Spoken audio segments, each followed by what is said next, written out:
When you think of Gotham's underworld, names like Joker, Penguin, or Riddler usually come to mind. But it looks like DC Studios may be turning the spotlight on another familiar face, Roman Sionis, better known as Black Mask. And based on recent set leaks, his shadow may loom large in the upcoming Clayface project. Now, most people probably know Black Mask, either from the video game Arkham Origins or Ewan McGregor's live-action version in Birds of Prey. But with James Gunn and Peter Safran shaping a brand new DC universe, the character seems to be finding his way into this next continuity. So how do we know this? On-set photos and videos have revealed signage for Sionis Industries. At first glance, it might seem like just background detail, but DC has a track record of planting small Easter eggs that eventually tie into bigger storylines.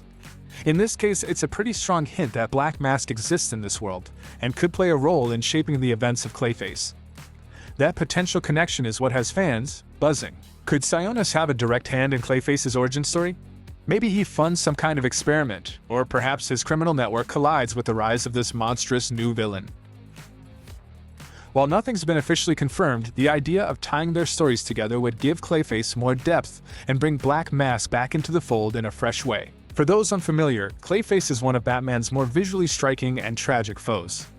First introduced in comics decades after Gotham's classic rogues, he's been portrayed in different forms over the years, from an actor-turned-monster to a shape-shifting powerhouse.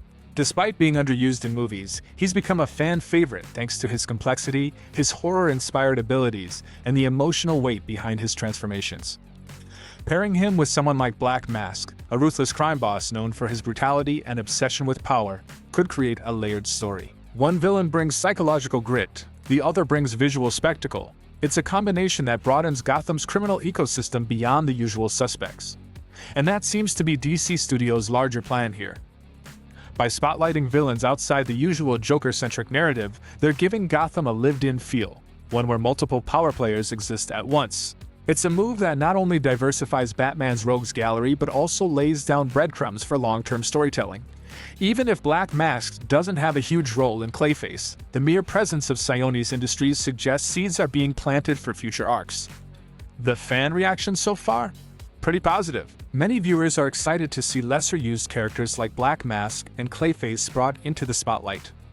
It signals a willingness from DC to dig deeper into the comics and take creative risks, instead of recycling the same villains over and over.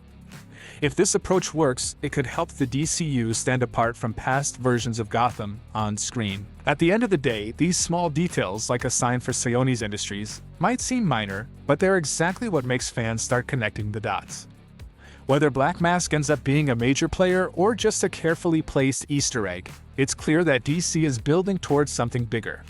So what do you think? Should Black Mask become a central villain in the new DCU, or is he better left as a background figure for now? And if he does step into the spotlight, who would you like to see play him?